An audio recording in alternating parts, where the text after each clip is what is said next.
Chers amis journalistes, hommes de presse et femmes de presse et des médias, je voulais vous traduire la reconnaissance du PPACI. Alors nous sommes réunis ici, une situation que nous pouvons qualifier de triste que nous vivons.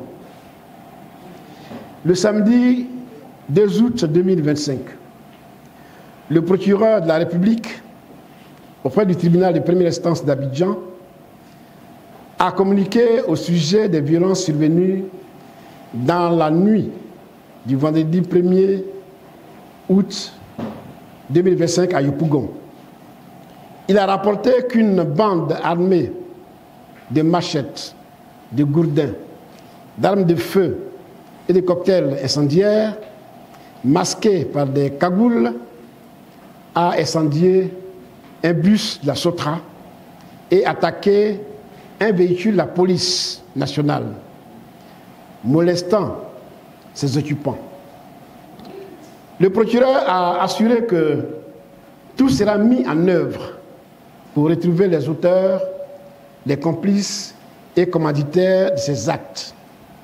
Voilà ce qu'a dit le procureur. Mes chers amis d'entrée de jeu,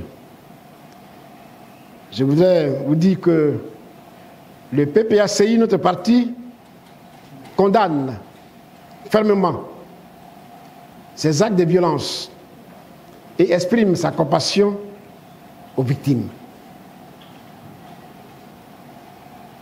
Mesdames et messieurs, alors que l'opinion publique nationale et internationale s'attendait à ce que M. le procureur de la République respecte les procédures prévues par le Code de procédure pénale de notre pays, la réalité observée dès le matin du 3 août est autre.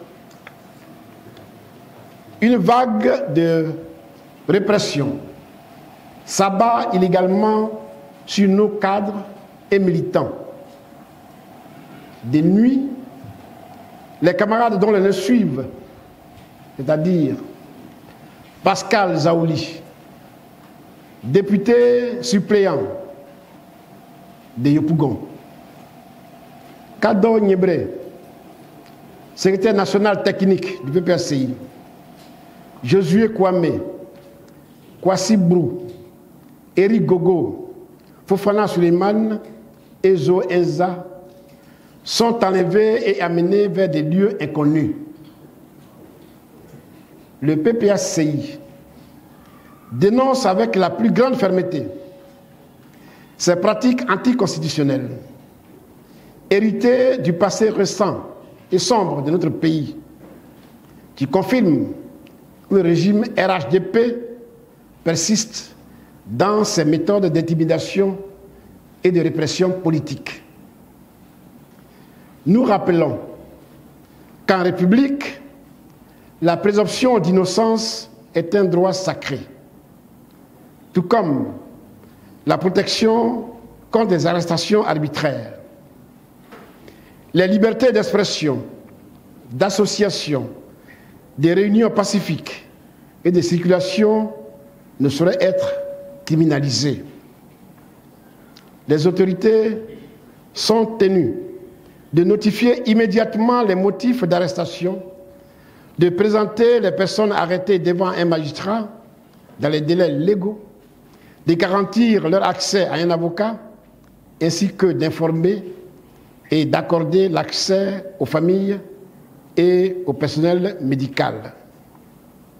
Si le service de sécurité dispose d'éléments à reprocher à nos camarades, ils doivent les convoquer dans le strict respect de la loi et non les enlever dans l'ombre de la nuit.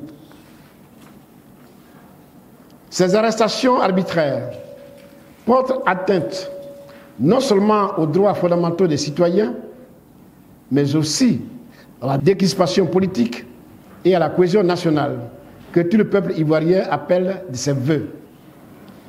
Le PPACI exprime sa solidarité totale envers les militants ainsi victimes et réclame leur libération immédiate.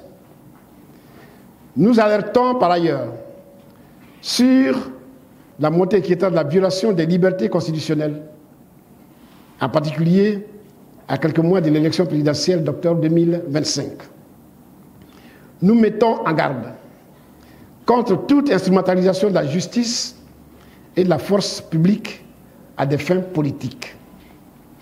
Le PPACI exhorte le pouvoir en place à cesser ces pratiques déshonorantes et à se conformer pleinement aux exigences de l'État de droit en assurant la sécurité et la liberté de tous les citoyens et tout particulièrement des militants de l'opposition.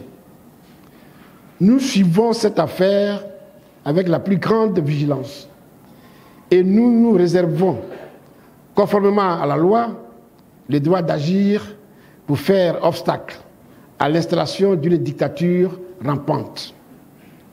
Le PPACI rappelle que la Côte d'Ivoire a reconnu la compétence de la CPI pour les crimes commis après le 1er juillet 2002 en ratifiant les statuts de Rome dès 2013.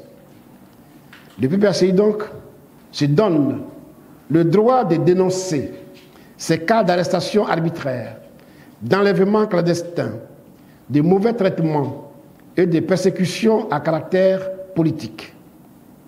De même que nous nous préservons dès maintenant le droit de saisir des organisations des droits de l'homme.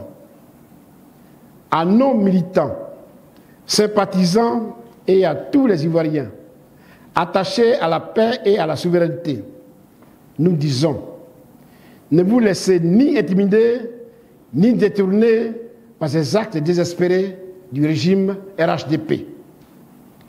Leur fébrilité traduit leur peur face à notre détermination collective à empêcher un 4e mandat anticonstitutionnel. Nous restons mobilisés, pacifiques, disciplinés et nombreux. Nous défendrons la liberté par des moyens pacifiques et opposerons la force du droit aux dérives de la force. Chers amis, toute cette manipulation ou cette agitation est faite pour que la marche que nous avons prévue le 9 août prochain ne puisse pas avoir lieu. Donc nous voyons le dos du nageur. Je vous remercie.